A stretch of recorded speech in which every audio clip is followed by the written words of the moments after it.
Hello, मेरा नाम गौरव है और आज मैं बात करने वाला हूँ mark Bhatia. This is mark Bhatia. Mark Bhatia के एक सॉन्ग दृष्टिकोण के बारे में। मार्क भाटिया इंडिया के एक one of the finest writer है, वन ऑफ द फाइनेस्ट ही राइटर है। मुझे तो बहुत बहुत बहुत ज़्यादा पसंद है और मुझे इनके बारे में एक वीडियो बनाना था। मैं काफ़ी टाइम से सोच रहा था कौन से गाने पे वीडियो बनाऊँ। मेरे दिमाग में यही चल रहा था वैसे तो दृष्टिकोण ही, पर कन्फ्यूजन में था थोड़ा, क्योंकि लोग ज्यादातर टीटे के टाट को जानते हैं। अब क्यों चूज किया इसका बताता हूँ। तो ये गाना मार्क भाटिया का भी फेवरेट है, पूरी भाई के साथ दृष्टिकोण, और मतलब मेरा अभी तक का वो अपना फेवरेट है और मेरा भी फेवरेट है, क्योंकि इसमें कुछ ऐसी लिरिक्स लिखी गई है, ऐसे तरीके से डिलीवर किया गया है कि मतलब इसके लिए कोई शब्द नहीं है बयां करने के लिए। इतना इतना स्पेशल है ये गाना। और मार्क भाटिया खुद मतलब चाहते थे कि इसकी लिरिक्स पे कोई गौर करे। उन्होंने कोई भी अपने गाने में लिरिक्स नहीं दे रखी है, पर ये गाने के नीचे उन्होंने डिस्क्रिप्शन में लिरिक्स दे रखी है। मतलब मार्क भाटिया चाहते थे कि लोग इसकी लिरिक्स रीड करें, इसका मतलब समझे। तो स्टार्ट करते हैं ये गाना। पर स्टार्ट करने से पहले बता दूं कि मैं हर 2 लाइन में पॉज लेके और फिर उसको एक्सप्लेन करूंगा। पर अगर आपको पूरा सुनना है एक बार में तो आप जाके ओरिजिनल मार्क भाटिया का भी सॉन्ग सुन सकते हैं। तो अभी गाने के साथ स्टार्ट करते हैं। बेशक मैं नमूनों के मुआयने न करूं, पर मैं कोशिश करूं उन्हें आईने में रखूं। बेशक मैं नमूनों के मुआयने न करूं, पर मैं कोशिश करूं उन्हें आईने में रखूं।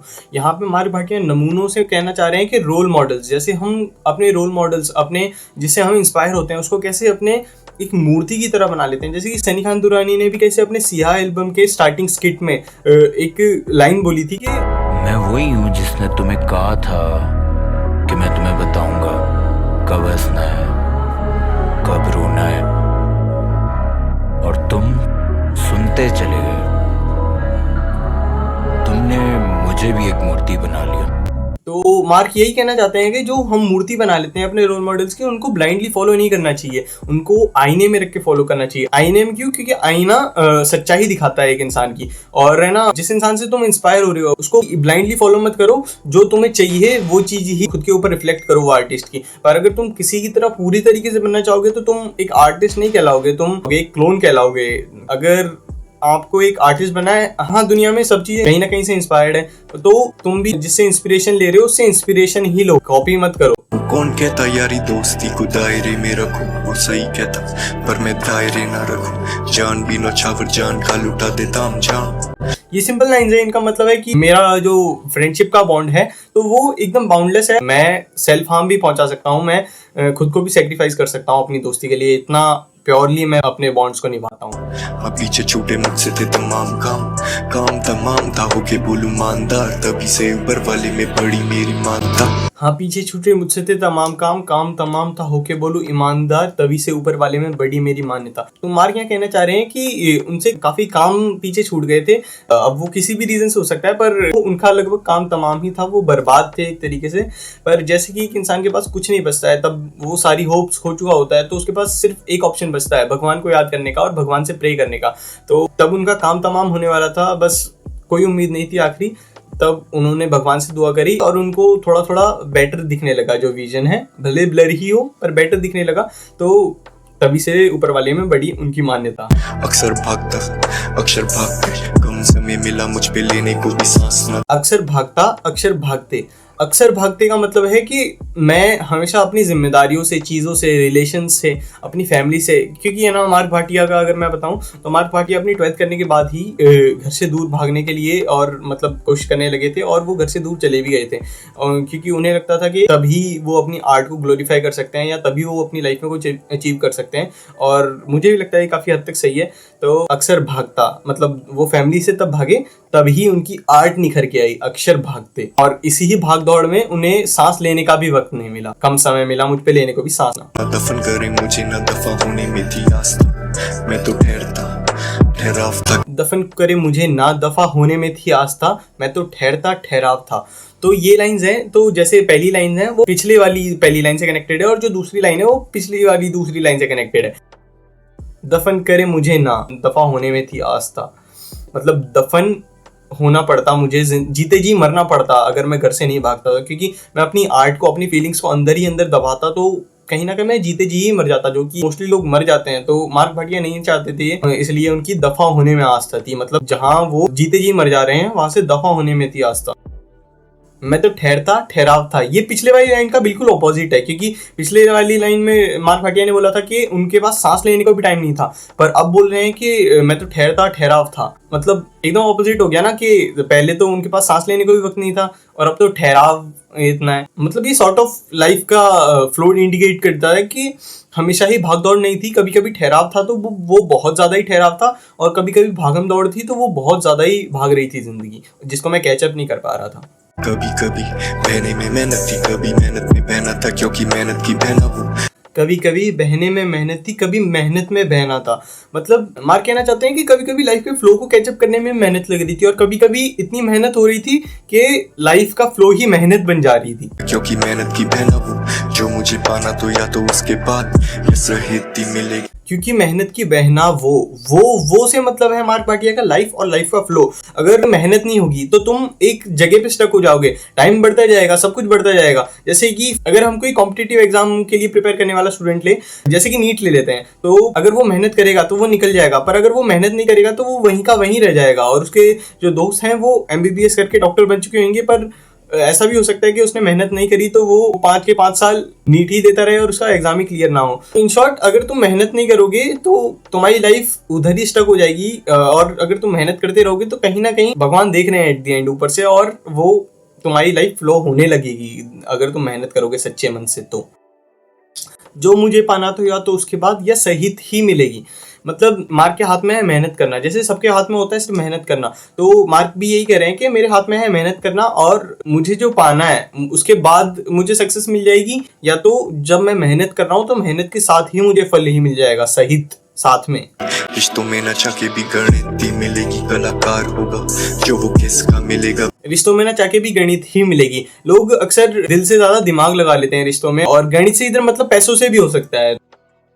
कलाकार होगा वो जो खिसका मिलेगा, ये लाइन मुझे काफी ज्यादा मतलब सिमिलर थिंकिंग फील कराती है मेरी और मार्क की, क्योंकि मेरा भी सेम सोचना है कि मतलब जो रियल आर्टिस्ट रहता है उसको लोग पागल ही कहते हैं, क्योंकि जो ट्रू आर्ट है उसको सब लोग नहीं समझ पाते हैं, बहुत कम लोग समझ पाते हैं। और वो खिसका मिलेगा, खिसका इसलिए मिलेगा क्योंकि उसको सुध-बुध नहीं रहती, वो अपने आर्ट को शार्प करने में, अपनी आर्ट को एक्सप्रेस करने में, अपनी आर्ट को बनाने में वो इतनी मेहनत कर लेता है कि वो सब सुध-बुध खो देता है, और वो मतलब पागल हो जाता है एक तरीके से। इसलिए कलाकार होगा वो जो खिसका मिलेगा। और I would like to add one point कि मुझे लगता है कि एक आर्टिस्ट बर्बाद होके ही बन सकता है, और अगर तुम देखोगे भी तो जो ट्रू आर्टिस्ट है वो मोस्टली बर्बाद ही है। Personal opinion. मेरी असल बस यही थी, मेरी किस्तें मिलेंगी, थोड़ा गांजा भी मिलेगा, कौन दृष्टि मिलेगी। मेरी असल बस यही कि मेरी किस्तें मिलेंगी। इधर मार्क खुद को है ना एक ट्रू आर्टिस्ट रेफर कर रहे हैं मुझे लगता है, क्योंकि एक ट्रू आर्टिस्ट है उसको तुम एक बार में नहीं समझ सकते, उसको तुम किस्तों में ही समझ सकते हो। अब तुम सोचोगे कि एक इंसान को भी तो एक बार में नहीं समझा जा सकता, may be you are right, but मेरा पॉइंट ये है कि एक आर्टिस्ट होता है, उसका पर्सपेक्टिव, उसका पॉइंट ऑफ व्यू हमेशा चेंज होता रहता है, क्योंकि वो एक तरीके से नहीं सोचता, वो हमेशा अलग अलग तरीके से सोचने की कोशिश करता है। जब तक तुम आर्टिस्ट को समझोगे तब तक उसका पर्सपेक्टिव चेंज हो चुका होगा, और तुम कभी एक आर्टिस्ट को ट्रूली समझ ही नहीं पाओगे, क्योंकि वो एक जगह पे टिकता ही नहीं है, वो एक बंजारे, एक मुसाफिर की तरह रहता है, वो भटकता रहता है अपने थॉट्स को लेकर। तो तुम एक आर्टिस्ट को समझ नहीं सकते, तुम किस्तों में समझने की कोशिश करोगे पर समझ नहीं पाओगे। निकाल कर उसके हाथ में है ही नहीं, आर्टिस्ट के हाथ में है ही नहीं कि वो वही रहे। मतलब अगर मैं चाहूँ ना कि मैं 3 महीने या 4 महीने पुराना वाला मार्ग में उस टाइम पे जो लिखता था, मैं जा ही नहीं सकता। पर जब मेरे पे जो चीज है, अब मेरा जो माइंडसेट है, अगर बस मेरे को उसी को वो करना है कि मैं इसमें से जितना निकाल लूं, क्योंकि मुझे नहीं पता कि ये कब मुझसे छूट जाएगा, है ना, कि ये क्या पता अगले हफ्ते मुझे छूट जाए, मैं ऐसा लिखा और कुछ नया हो जाए, दिमाग बुद्धि चटक जाए, कुछ और हो जाए, है ना। थोड़ा गांजा मिलेगा, कौन दृष्टि मिलेगी। यहाँ पे मार्क अपना जो सब्सटेंस यूज है वो बता रहे हैं कि मतलब उससे कौन दृष्टि मिलती है, और तुम उससे एक डिफरेंट स्टेट ऑफ माइंड में चले जाते हो, एक डिफरेंट वर्ल्ड में ही चले जाते हो, कह सकते हैं। इसका बेस्ट एग्जांपल है टीटे की टाट बाय मार्क भाटिया। टीटे की टाट एक कोई रियल कैरेक्टर नहीं है या कोई नहीं है, टीटा एक मार्क की इमेजिनेशन है जो उन्होंने मतलब नशे में थे तब बनाया था, और उसके अराउंड ही उन्होंने पूरी स्टोरी बिल्ड करी है और गाना बनाया है बहुत बेहतरीन, जो कि का सबसे फेमस गाना है संदूकें भरी पड़ी उसमें मिट्टी मिलेगी, संदूकें भरी पड़ी उसमें मिट्टी मिलेगी। तुम कितना भी पैसा अर्न कर लो, कितनी भी धन दौलत अर्न कर लो, पर एक पॉइंट में जाके तुम मिट्टी में मिल जाओगे, तुम्हारी डेथ हो जाएगी तो तुम्हारे पास कुछ नहीं बचेगा और तुम्हारी जो सब धन दौलत है वो मिट्टी में मिल जाएगी, वो एक खाक के बराबर होगी, उसका कुछ मतलब नहीं बनेगा। पर जब तुम अपनी आर्ट पे फोकस करते हो तो वो आर्ट हमेशा तुम्हें जिंदा रखेगी, लोगों की यादों में, लोगों की फीलिंग्स में, लोगों के दिमाग में। तुम मर जाओगे पर तुम्हारी आर्ट नहीं मरेगी, वो कहीं ना कहीं है ना एग्जिस्ट करेगी और जो आने वाली पीढ़ियां हैं वो भी उसको सुन के इंस्पायर होंगी। तुम फॉरएवर के लिए जियोगे। तुझे कंधों पे उठा लूं तुझे पिद्दी मिलेगी, मुझे बदुआ मिलेगी केवल बेइज्जती मिली थी। तुझे कंधों पे उठा लूं तुझे पिद्दी मिलेगी, मुझे बद्दुआ मिली थी केवल बेइज्जती मिली थी। वही टॉक्सिक ह्यूमन नेचर के किसी का कितना भी भला कर लो, जितना एक भला इंसान रहेगा उसके साथ उतना ही बुरा होता है एट द एंड। ये लाइन को मैं अगले लाइन के बाद और ज्यादा डिटेल में और अच्छे से एक्सप्लेन करने वाला हूँ। मुझे बदुआ मिलेगी केवल बेइज्जती मिली थी, तू किसी कोने में खड़ी बस हंसती मिलेगी, क्योंकि तुझे हर महफिल में बस तवज्जो मिली थी। तू किसी कोने में खड़ी बस हंसती मिलेगी क्योंकि तुझे हर महफिल में बस तवज्जो मिली थी। मुझे क्या लगता है कि ये लाइन का कुछ मार्क से कुछ स्टोरी कनेक्शन है बचपन से या कहीं भी। पिछली लाइन में भी जो लास्ट लाइन है, मुझे बद्दुआ मिली थी केवल बेइज्जती मिली थी, उसको इंक्लूड करते हैं। ये तीन लाइन को मिला के स्टोरी बनती है कि जो इंसान खुद को ढूंढने निकलता है वो कहीं ना कहीं ह्यूमन लाइफ में पीछे हो जाता है, और मतलब क्योंकि वो पूरा टाइम उसमें इन्वेस्ट कर देता है तो उसके पास और कोई टाइम बचता नहीं है। जैसे कि फॉर एग्जाम्पल एक स्टोरी बनाते हैं, जैसे कि मार्क है और उनकी फीमेल फ्रेंड है। क्योंकि इसमें फीमेल फ्रेंड रेफर की गई है तो इसलिए फीमेल फ्रेंड ही ले रहे हैं, तो एक ले लेते हैं फीमेल और ये ले लेते हैं मार्क भाटिया। अब दोनों एक सेम स्टेज पे हैं, मान लो पढ़ाई करते हैं और दोनों एकदम ब्रिलियंट स्टूडेंट है, पर मार्क जो है वो अच्छा फील नहीं करते हैं और इनको कुछ फील ही नहीं होता है, दोनों में सोचने की क्षमता ही नहीं है। पर मार्क को कुछ अच्छा नहीं लगता है तो मार्क ने चीजें डिस्कवर करना चालू की और पता लगा खुद को डिस्कवर करने के बारे, और मार्क ने ये पाथ ले लिया, पर यही पाथ में जाती गई ये लड़की जो है, तो ये कहीं ना कहीं लाइफ में एक अच्छे लेवल पे अचीव कर लेगी। पर जो मार्क है वो उन्होंने मेंटली जो अचीव किया है वो कभी नहीं कर पाएगी। इन प्रोफेशन या पैसों के मामले में मार्क उनसे कहीं स्टैंड नहीं करते हैं, पर मार्क ने जो कमाया है वो पैसों के आगे कुछ नहीं है, वो चीज लोगों को नहीं दिखती है। और हमने लाइफ में क्या अचीव किया है, हमारे पास कितना पैसा है, जो अचीवमेंट होती है, जो पैसा होता है उसके थ्रू ही हमको इज्जत देनी है या क्या करना है हमारे साथ वो डिसाइड करते हैं। वही चीज के बारे में मार्क ने कहा है कि मुझे बद्दुआ मिली थी केवल बेइज्जती मिली थी। बद्दुआ तो अच्छा बनने के बाद भी बद्दुआ मिली और बेइज्जती इन लोगों से मिली जिनके पास खुद का कुछ ओपिनियन नहीं है। और ये मैं स्टोरी इतने दावे से क्यों कह रहा हूँ, क्योंकि मुझे लगता है कि मार्क की भी सेम थिंकिंग होगी जैसे कि मेरी है, और ओशो की भी सेम थिंकिंग थी। ओशो का एक कोट भी है, discover yourself otherwise you have to depend on others opinion who doesn't know themselves. तो मतलब खुद को ढूंढना जरूरी है, वरना तुम बस काटोगे जिंदगी, तुम जियोगे नहीं जिंदगी, तब तक तुम खुद को खोजने की कोशिश नहीं करोगे। पाना नहीं पाना वो एक अलग बात है, काफी लोग पा लेते हैं, काफी लोग नहीं पाते हैं। जैसे कि अभी तक मार्क भाटिया भी मानते हैं कि उन्होंने नहीं पाया, मैं भी मानता हूँ मैंने नहीं पाया, पर हम उस भीड़ से अलग हो चुके हैं, जो भीड़ चाल है उससे अलग हो चुके हैं, और हम खुद को ढूंढने की, खुद को डिस्कवर करने की लाइन में जा चुके हैं। हमारे पास खुद का ओपिनियन बिल्ड होने लग गया है, हम सोसाइटी के ओपिनियन से नहीं मेल खाते हैं, और जब सोसाइटी के ओपिनियन से मेल नहीं खाते हैं तो हमारे पास क्वेश्चंस होते हैं, हमारे खुद के ओपिनियंस होते हैं, और लोग नहीं समझ पाते हैं हमारा ओपिनियन, और लोग हमें पागल कहना चालू कर देते हैं क्योंकि उसे इंसान समझ नहीं पाते, तो वो कहीं ना कहीं अपनी आर्ट से चीजें समझाने की कोशिश करता है, और दैट्स व्हाट आर्टिस्ट इज। पर सब धरा का धरा रह जाना जितना भी बचा, जिसने परे से परे करा था बना वो पराया। पर सब धरा का धरा रह जाना जितना भी कमाया, ये वो संदूके वाली जो लाइन थी सेम ही मीनिंग है दोनों का, बस वर्ड्स डिफरेंट कर दिए हैं कि मतलब जितना भी कमा लो आफ्टर लाइफ में तुम्हारे पास कुछ नहीं रहना, सब धरा का धरा यहीं रह जाएगा, तुम कुछ लेके नहीं जाओगे, सब छोड़ के चले जाओगे, तो तुमने जो पैसा कमाया है वो कुछ काम नहीं आएगा। पर अगर तुमने खुद को ढूंढा है तो तुम कुछ ऐसी बातें बोल जाओगे जो लोगों के दिमाग में बस जाएगी, और वो भी कहीं ना कहीं उनको इंस्पायर करेगी खुद को ढूंढने के लिए।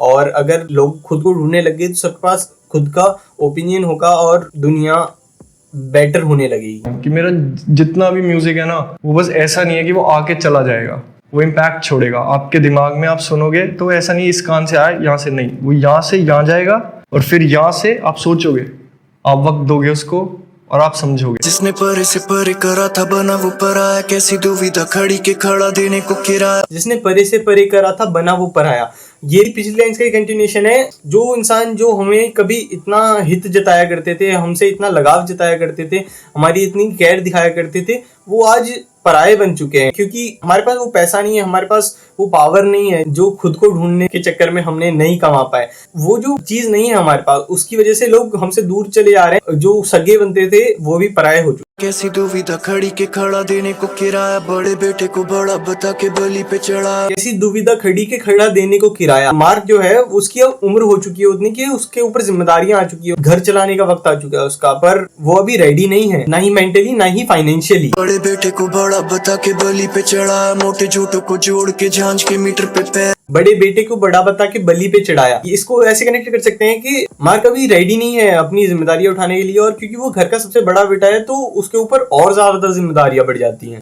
एंड एक और चीज मैं बताना चाहूंगा, इसमें ऐड ऑन करना चाहूंगा कि जैसे कि पुराना जो जमाना हुआ करता था उसमें क्या होता था कि बंजारे जो होते हैं, बंजारे मतलब जो मतलब है ना, टिकते नहीं है एक जगह पे, वो एक से एक जगह मूव करते रहते हैं। तो वो काफी पैसे वाले होते थे, पर वो पैसों का या जो भी धन होता था उनके पास, जो सोना चांदी होता था, वो धन को वो गाड़ के चले जाते थे। और वो किसी इंसान को मिल जाती थी तो वो इंसान उसको निकाल नहीं सकता था, उसके ऊपर कुछ तंत्र विद्या की हुई होती थी, तो वो कुछ ना कुछ अड़चने आ जाती थी। उसको निकालने का ऑप्शन ये रहता था कि उसमें किसी की बलि देनी पड़ेगी, तो मोस्टली घर का जो बड़ा बेटा रहता था उसकी बलि दी जाती थी। कभी छोटी मोटी बलि के जैसे उंगली काट के चढ़ा दी, पर कभी कभी ऐसा होता था कि बड़े बेटे को पूरा ही मतलब बलि देनी पड़ती थी उसकी, तब जाके वो धन मिलता था। मोटे जोटों को जोड़ के जहाज के मीटर पे पैर। जोटे मतलब होता है जॉइंट्स मतलब क्या बताऊं कि गांजा, इन शॉर्ट समझ लो। तो मार्क जो है वो सब्सटेंस यूज करते हैं अपने चीजों से एस्केप और मतलब अपने पेन से कोप अप करने के लिए। कोटी कोटी भी गोडों पे करेंगे गैर, भेड़े भेड़ों से वैर और भेड़े भेड़ों की गैर। कोटी भी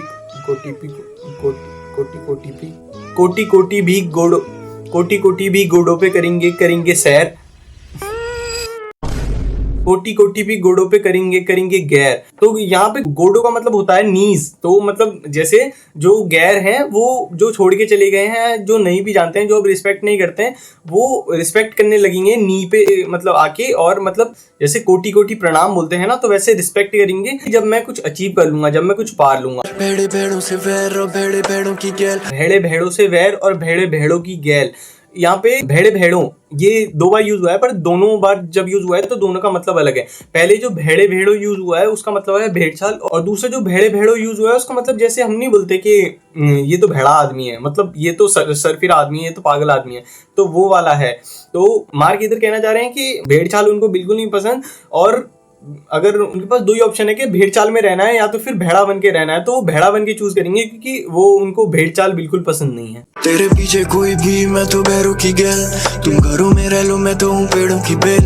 मैं फैलता जाऊंगा शहरों दर शहर। तेरे पीछे कोई भी, मैं तो भैरों की गैल। ये लाइन का मतलब है कि मार्क बहरा बन के ही रहना प्रेफर करते हैं, क्योंकि एक तो वो अभी बिल्डिंग स्टेज पे हैं, तो मतलब उनको ताने वो सब बहुत ज्यादा सुनने मिलता है, तो वो सब चीजें है ना दिमाग पे बहुत ज्यादा स्टक करती हैं, तो वो ज्यादातर लोगों की बातें इग्नोर ही करते हैं और बहरा बन के रहते हैं। और दूसरी चीज भी, एक आर्टिस्ट जो रहता है तो उसकी जो ऑडियंस है, वो ऑडियंस पता नहीं उसको क्या समझ लेती है आर्टिस्ट को, कि मतलब उस पर चीजें थोपने लग जाती है। हर जो उसकी ऑडियंस है उसका अलग अलग ओपिनियन रहता है, और ऑडियंस आती है कि है ना अगर मैंने इसको डिस्कवर किया है तो इसमें मेरा हक है, और है ना ये आर्टिस्ट को मैं जैसा चाहूंगा वैसा बदलना पड़ेगा। पर ऐसा नहीं हो सकता। अगर आर्टिस्ट जो उसकी ऑडियंस है उसके ओपिनियन के हिसाब से बदलता रहेगा तो आर्टिस्ट का खुद का कुछ नहीं बचेगा, और वो आर्टिस्ट नहीं बचेगा, वो वही भेड़ चाल में लग जाएगा, और मतलब वो खुद को ढूंढने का उसका कुछ मतलब नहीं रहेगा। अगर वो खुद के लिए चीजें नहीं कर रहा है, वो खुद के हिसाब से चीजें नहीं कर रहा है, वो आखिरकार किसी ऐसे की राय मान रहा है जो कुछ नहीं है,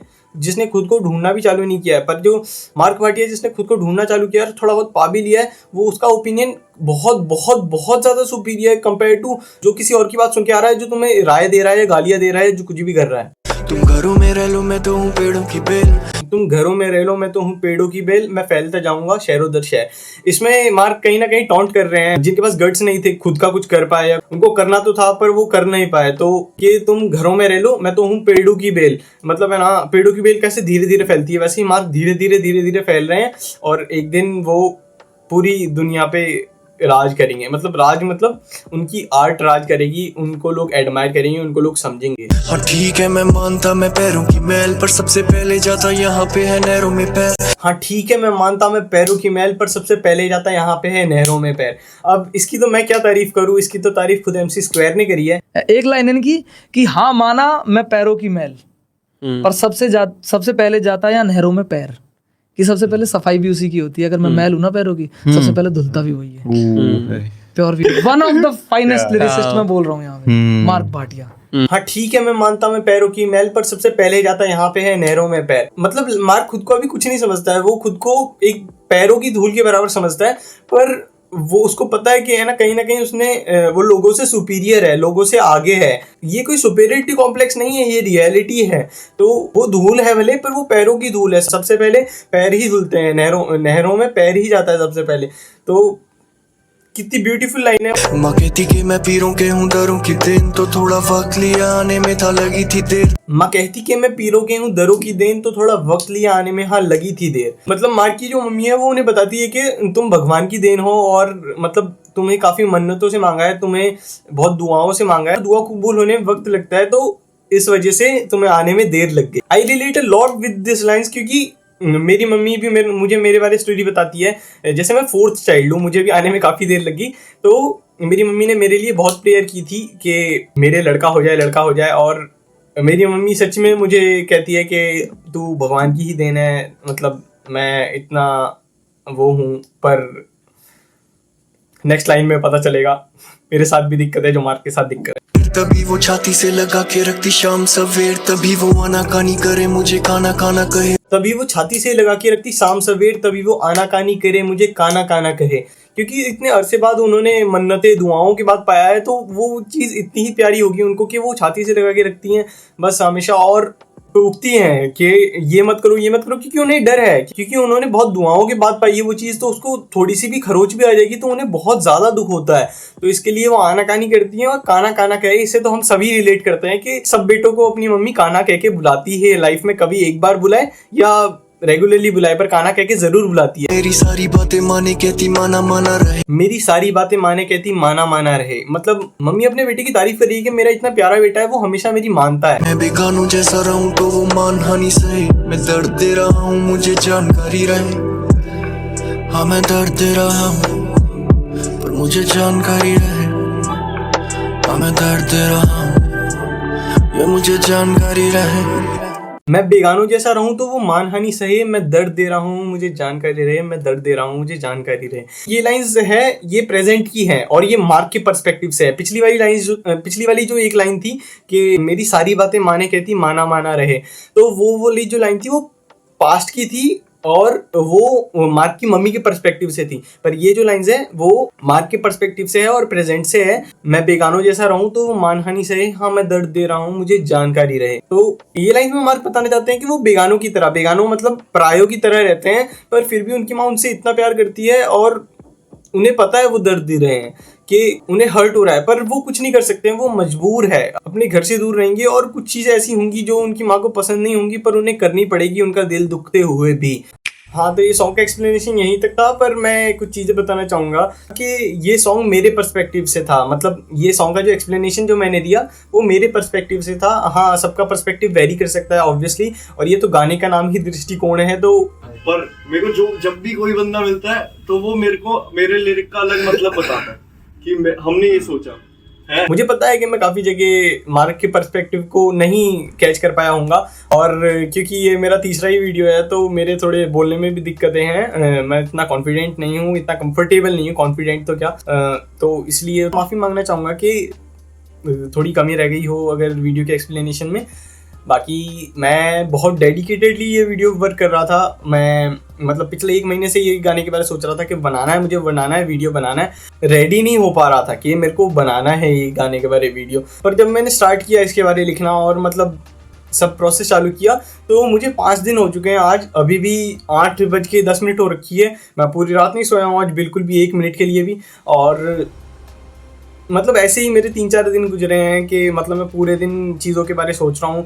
पूरे दिन मतलब हर एक लाइन का मतलब मैंने हर एक लाइन के लिए मैंने 1-1, 2-2, 3-3 पेज भर दिए हैं। इतने सारे मतलब निकाले हैं क्योंकि गाने का नाम ही दृष्टिकोण है। हर एक लाइन के इतने सारे मतलब हैं, इनमें से जो मुझे लगता है कि ये हाँ ये बेस्ट सूटेबल है, मार्क भाटिया इस तरीके से सोच सकते हैं, उस तरीके से मैंने ना लाइंस के मतलब चूज़ किए हैं। और मतलब मैं इतना डेडिकेटेडली लगा हुआ था कि मुझे मतलब कुछ सुध-बुद्धि नहीं थी कब खाना है, कब सोना है, कब क्या करना है। मैं बस पागलों की तरह घुसा हुआ था और मतलब मेरी तबीयत भी काफ़ी ज़्यादा ख़राब है, पर मुझे कुछ फ़र्क नहीं पड़ा। मैं मतलब लग गया तो लग गया। अब हो गया आखिरकार ये वीडियो शूट। 5 दिन लगे मुझे सिर्फ लिखने में और लगभग 4 घंटे लगे मुझे इसे शूट करने में। अब मैं सो सकता हूँ। बाकी बहुत मेहनत लगी है वीडियो में, पसंद आया हो तो शेयर कर देना। और एट दी एंड मैं मार्क भाटिया को थैंक यू बोलना चाहूँगा कि इतना प्यारा, इतना अच्छा पीस ऑफ आर्ट निकालने के लिए, इतना मतलब बहुत ज़्यादा, मतलब बहुत ज़्यादा ही अच्छा है ये। मुझे लगता है कि मतलब इससे बेटर मैंने गाना कभी नहीं सुना। और थैंक यू मार्क भाटिया। कभी हो सका तो मैं ज़िंदगी में आपसे मिलना चाहूँगा।